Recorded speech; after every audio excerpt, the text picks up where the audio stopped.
Hey everyone, welcome back to the Growth Signal. We are throwing out those old playbooks and reimagining the way that we build relationships with our customers, whether that's pre-revenue, post-sale, or just trying to really understand who your customers really are. We have incredible guests who are going to help you figure that out, help you find that way. And today's guest is no short of great information. I want to welcome to the show, Andrea.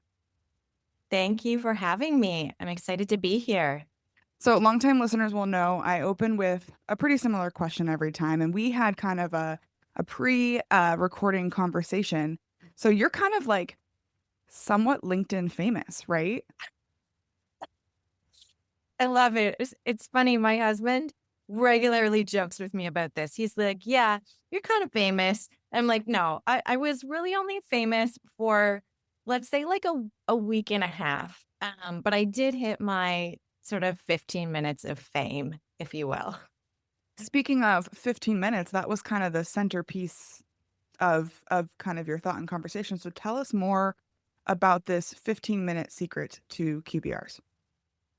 Yeah, so let me maybe back up and tell you where it came from because it really came out of the blue. So I'm currently looking for my next opportunity as a vice president of customer success. And I really haven't been able to sit still. In fact, most people are telling me that I am like the busiest unemployed person they know. But I love customer success. And so one of the things that I've been doing while I've been interviewing for my next role is actually training customer success teams. And I've just been doing this pro bono for fun because it energizes me and it keeps me really sort of in the loop, if you will, with customer success. So I'm training the customer success team for WorkLeap on how to have high impact conversations with customers, how to work with their account managers, et cetera. And somewhere in the conversation came up the QBR. The QBR came up and it wasn't in like my slide deck. We weren't going to talk about it, but it came up. And what I said during this training, just like literally off the cuff, I was like, Anne, like, you should just run the QBR in 15 minutes. And of course, they were like, what?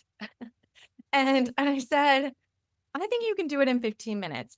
And because we were talking about like, how do you get executive level stakeholders on the call, your C-suite executives, like your executive sponsors. And I said, look, I think in 15 minutes, all you really need to say is, how is your product delivering impact? So how are they getting impact from your product? How could they get more impact from your product? And a few recommendations, maybe 3 recommendations, and then just open it up for their thoughts. And so when you have this like executive who doesn't have a lot of time, who, they have so many vendors, like, let's just be real. But like when we are talking to our customers, they have a lot of different vendors. In fact, vendors that I work with who reach out to me for a QBR, I'm such a hypocrite, but I always decline because I know that one, I'm super busy. This is going to be a low value conversation and it's going to be an hour. And like, I don't have time for that. And so I was telling the team at Workly, I was like, look, you're going to get an executive. You're only going to have 15 minutes. And all they want to know is what's the impact they're getting from your product? How can they get more impact? And what do you recommend? And I was like, and if they stay for the rest of your slides on like the new product feature updates and where the company's going, and here's our action plan, like that's great. But if they don't, that's fine because you have delivered value. And more than likely, they're going to say to your champion, okay, you take over this conversation now and run with it. But like guaranteed, they're probably going to renew because now in that executive's mind, they're thinking, wow, this was a highly valuable conversation. I know exactly where we're getting impact from this product, where we can get more, and that there's an action plan. That's all someone wants to know at that level.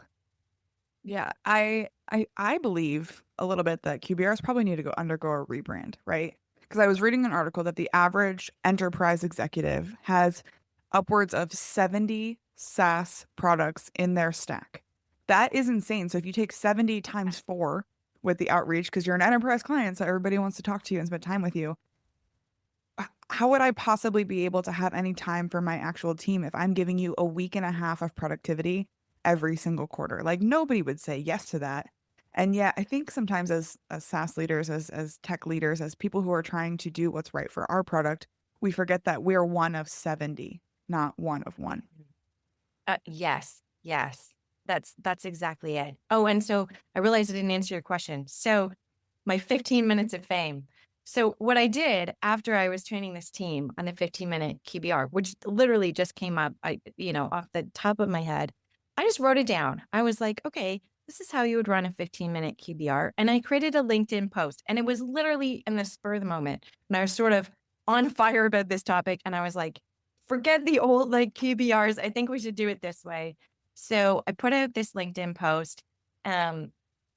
Outlining how you would run a 15-minute QBR. It was really simple. And then I said, if you would like this slide, so I created this like just one slide on like how to run a 15-minute QBR.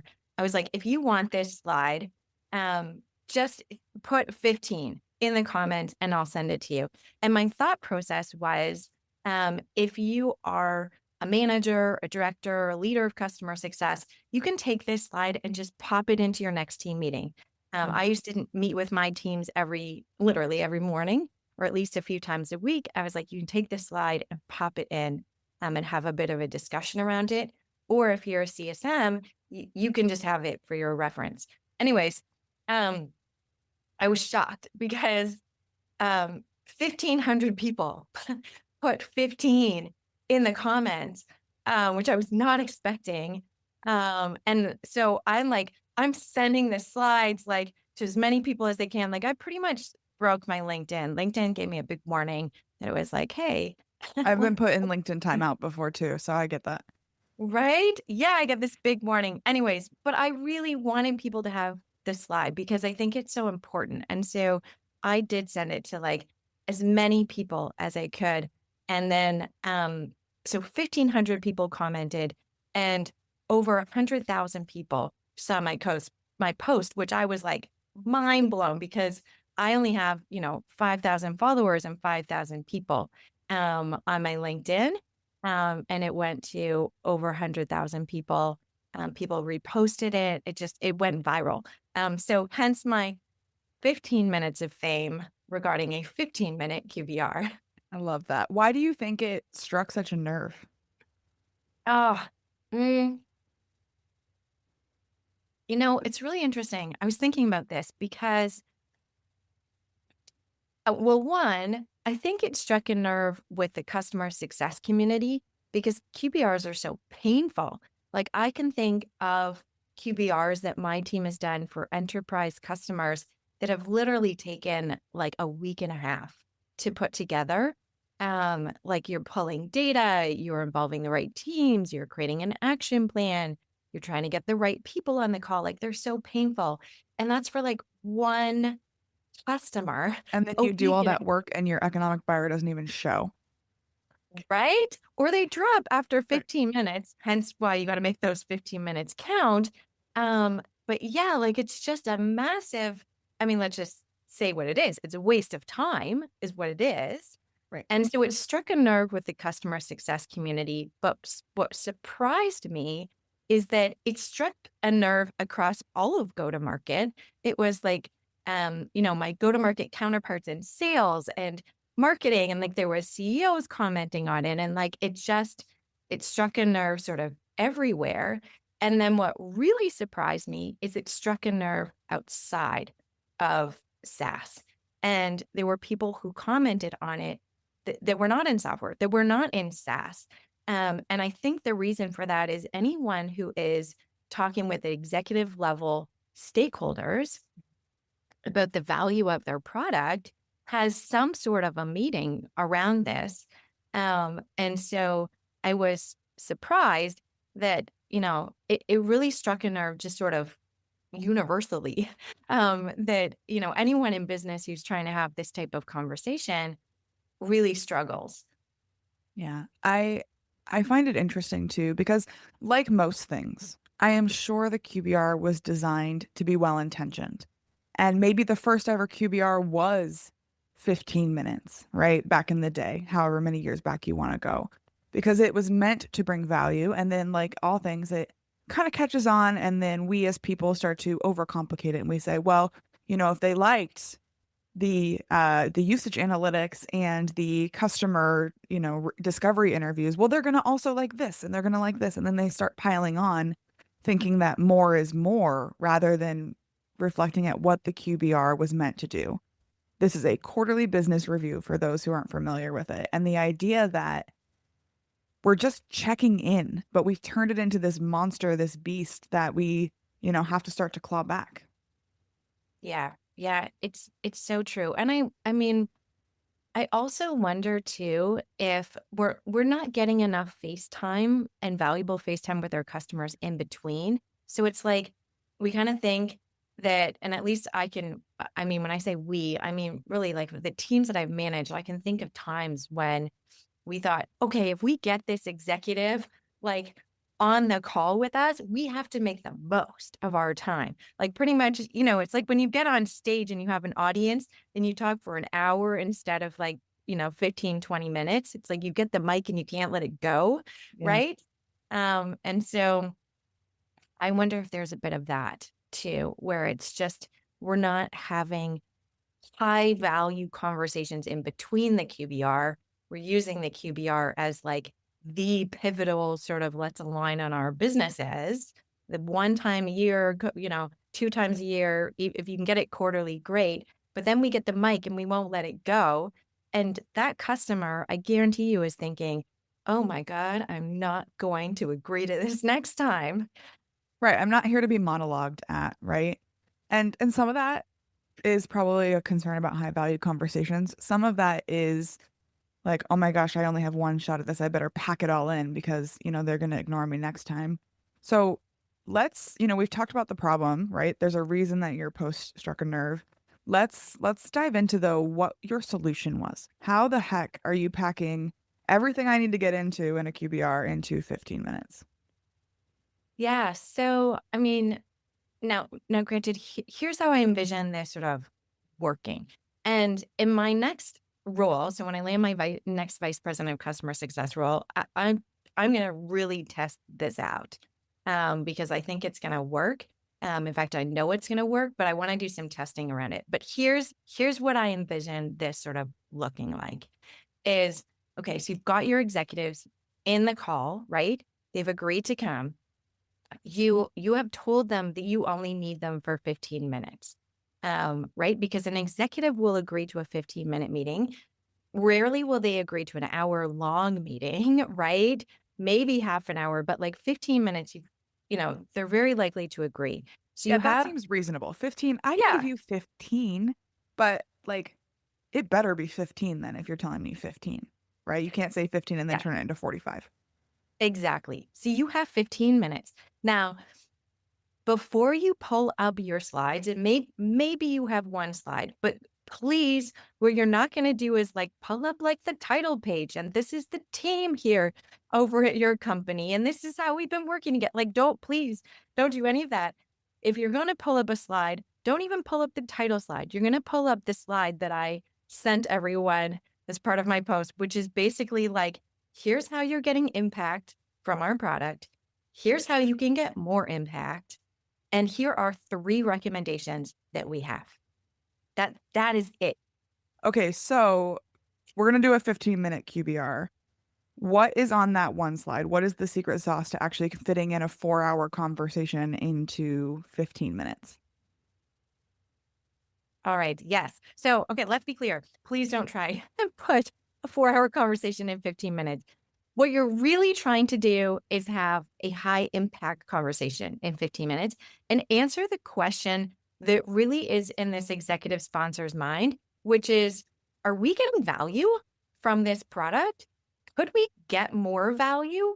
And should I renew this thing? That's really what they're trying to answer in their mind. And so what you want to demonstrate is how are they getting impact or value from the product? How are you helping them? I mean, it's obvious, but save money, save time, have a better experience.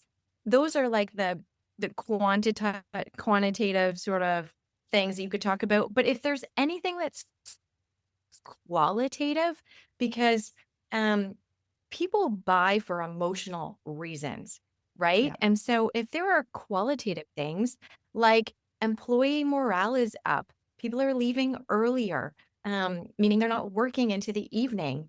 Maybe someone got a promotion because this was wildly successful.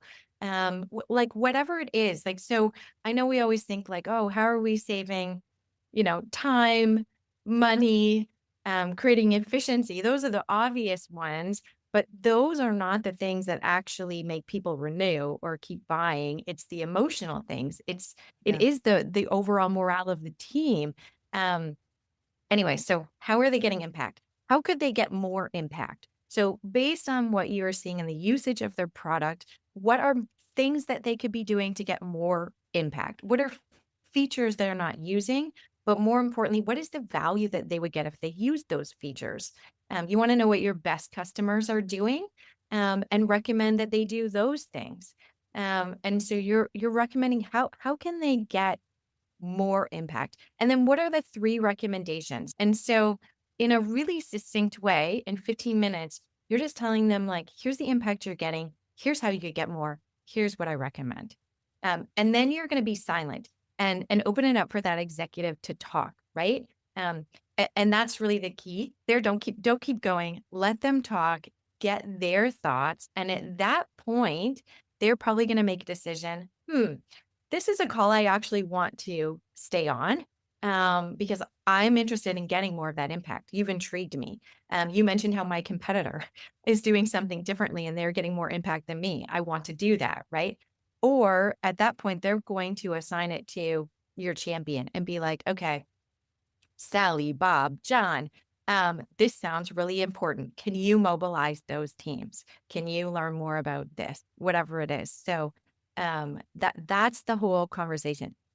Then, with the rest of the team, you could go into some slides. And in fact, I recommend that you do have some slides prepared on, what is your action plan? How would you roll it out? Um, what are the new product features coming out? What are some other usage statistics? If you want to dig into that, you can have supporting slides, but that 15 minutes is really where the meat is. So if you have an engaged audience, then you can get into those other things. Yeah. It's almost like an invitation to a conversation, right? So like if I walked up to you as almost a total stranger in a bar or at a restaurant and I immediately just went into all the different ways that I could bring value to your life as a friend or as a romantic partner, like how put off would you be by that? And yet we're all kind of doing the Yeah. same thing. We're all shoving like our pedigrees into people's faces at these QBRs. But I want to cut back to one thing that you said that I'm hearing a lot in conversation as I'm recording these podcasts and attending these different webinars. Um, One thing someone said to me was, "Hey, I'm having a hard time getting my customers to accept, my invitations to things. I'm sending them valuable resources like," and then she listed off a bunch of different things. And she's like, "How do I get them to, accept my invitations?" And I said, "Well, I think you have to remember that you don't get to define value. Like you Mm. called these resources valuable. You aren't the one who gets to determine what is and isn't valuable to your customer because you are exactly right, Andrea. Value is a feeling. Like we can have value on paper, we can prove return on investment, but if they don't feel it, then like whether we want to think of ourselves as reasonable, logical creatures or not, we do make a lot of decisions emotionally. So how can you make sure that that first slide really delivers that emotional value in addition to the numbers on the hard numbers, the quantitative side of things? What kinds of things would you include in a qualitative assessment? Yeah, it's a really good question. And this is where you do need to know your customer and your customer's business, right? And your champion, like really understand their pain points and not just the metrics of like we're losing money or we're losing efficiency or this takes a really long time or whatever, like this sort of the usual quantitative things, but like the qualitative things that like everyone wants to look good. in their job. Most people want to be promoted at some point. They want some semblance of like work-life balance, recognition. Like these are all sort of the other things, right? And so there's a saying that we don't buy for rational reasons, right? We buy for emotional reasons. We buy because something makes us feel a certain way. And so really understanding what those drivers are. And this is where you do, I mean, hopefully you're meeting with your champion in between the quarterly business review and working as a partner with them and understanding how they are using your product, Mhm. and some of those emotional benefits that they're getting. I mean, I can think of, when we were selling a product which basically helps sales reps make more sales, it onboarded BDRs faster. It helped them listen to sales calls. And so it was coaching, like it was all those things. But the thing that was driving it or keeping them renewing is that they gamified it. They had created this whole sort of like fun, like game around getting everyone up to speed and the coaching, and like there was rewards, and like employee morale was up, and that was the thing that Right. was Tapping keeping them into renewing. our human natures of like competition and like trying to be the best and win the game. Yeah, Very exactly, and smart. it was fun, and it was lighthearted, and there were prizes, and, BDRs were getting onboarded faster, and they were getting the coaching that they needed, and sales reps, we're getting more people to pick up the phone, and, opportunity t conversion rates were better. Like, those were, like, all the metrics were there, but the point is, like, they felt good about using the product. They felt like it was fun, it was enjoyable. We were making their lives easier. That's what really stuck. And that's what helped us expand in that account, because then other departments were taking notice and they were like, hey, I'd like to use that too. I think we have a use case over here. Yeah. Very cool. And not just like, well, your team's logging in every day and they're using X number of features that you've purchased. Like that's an entirely different feel of a conversation. Yes. Yeah. So if you can get to that more holistic view of like the impact that your product is having in an organization. Now, let's maybe address something you haven't asked, but like, what if they're not getting impact? Like, what Right, if you right. don't This is a know? rosy Um, conversation. Things are good, but what if they're not? exactly. What if you don't know how they're what if, logins have dropped? Like, those are all, red flags that hopefully you want to catch before the QBR and have a conversation and course correct in real time before you get your executive sponsor on there and basically tell them, you spent a lot of money for this product and we're really not delivering very much value. Right. That's not the conversation that you want to have. Or if you are going to have that conversation, have it very early on. Like, look, you just came through onboarding and implementation. It went really well. Your teams are set up, but I'm seeing usage drop and I'm concerned. Like Yeah. that is when you want to raise that, not after they've been using this software for 6 months, heaven forbid a year, right? And you're like, oh, you're not actually getting very much value. Yeah, that's that's And not come gonna with go. a solution too, because I feel like we hear that all the time, right? Like, don't come to me with a problem, come to me with a solution. If you see the usage is dropping, try maybe do some investigation to figure out, like, okay, what is going on? Is it a new product coming in? Is there shadow IT? Like, they're supposed to be using Asana, but they're using Monday instead, right? Like, what is going on here that is causing them to have whatever the lack of value is? Maybe there's a group of managers who are really just like anti this product and it's not going through. Um, so coming with a plan to solve that too. Because if you've only got 15 minutes to get buy-in from your executive, which I agree, I love that number because I'll say yes to a 15-minute before I'll say yes to 45. Um, but like don't come to them and be like, hey, we're not doing a very good job, but okay, see you later. We'll figure it out when we get to it. Um, how do you frame that though in a way that doesn't set you up to look like you're bad at your job or your product is bad at what it was purchased for? Yeah. So I knew you were going to go there. And um, how I would recommend framing it is with a story. So we had a similar situation happen with X customer over here. So John Mm. on this team with this customer, awesome onboarding. We thought we were off to the races. They started using our product right away. Everything was good. And then we noticed that usage dropped and we investigated. And as it turns out, the managers were not as bought into the solution as we originally thought. Mhm. And then you're going to talk about what you did to solve it. So we, I don't know, we gamified it. We made it fun. We created a competition, whatever it is. And then say, I've noticed a similar pattern here at your organization. What do you think about trying this approach that we did with this other company? I think it could really work.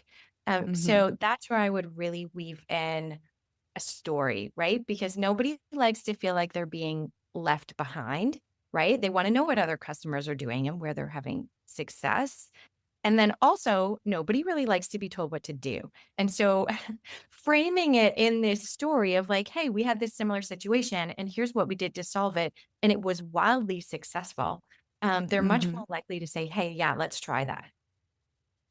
Yeah, I love that. Considering your experience and everyone that you've met through your career, or maybe some people that you met through your 15 minutes of LinkedIn fame, um, tell us who is leading the charge? Who is changing the way we connect with our customers? Oh, this is such a good question. And I wish I had like a person that I could just be like, oh, this person is leading the charge. I think if I was to be brutally honest, I think that all the leaders who are in customer success right now have really hard jobs. And that we are leading the charge by literally showing up every day and continuing, right? On our path, continuing to roll with the punches of customer success. But even like the tech crash and like we're no longer in growth at all costs, right? We're in profitability, sustainability, durability. Like this is hard times as a leader in customer success, and it's hard for individual contributors. So I don't know that I can say like any one person is sort of leading the charge. I think we all are continuing to show up, and that's making all the difference. And so I'd say, like, just continue to show up. And I do think customer success will evolve, but I really do think it's up to the leaders and the people who are doing customer success, the managers, the directors, the CSMs. Like, we are leading the charge. Keep Yeah, going. Like, I know it's hard, but just keep going. I love that. And I think you're exactly right. Sometimes doing your best and just showing up is the best that you can do to kind of drive that forward. Andrea, if someone is really connecting with you, they want a copy of your framework or they just want to follow you and learn more about your thoughts around customer success, QBRs, and customer relationships, where can they find you online? LinkedIn, that's where I live. So that's where you can find me. Just send me a message. Awesome. Well, Andrea, thank you so much for joining me on the Growth Signal. It was great to talk to you. Yes, likewise. Thanks for having me. If you enjoyed today's episode, let's connect on LinkedIn. I'd love to hear your thoughts. And if you found value here, share the podcast with your network. Don't forget to like, subscribe, and leave a review. It helps us inspire more leaders to join the movement.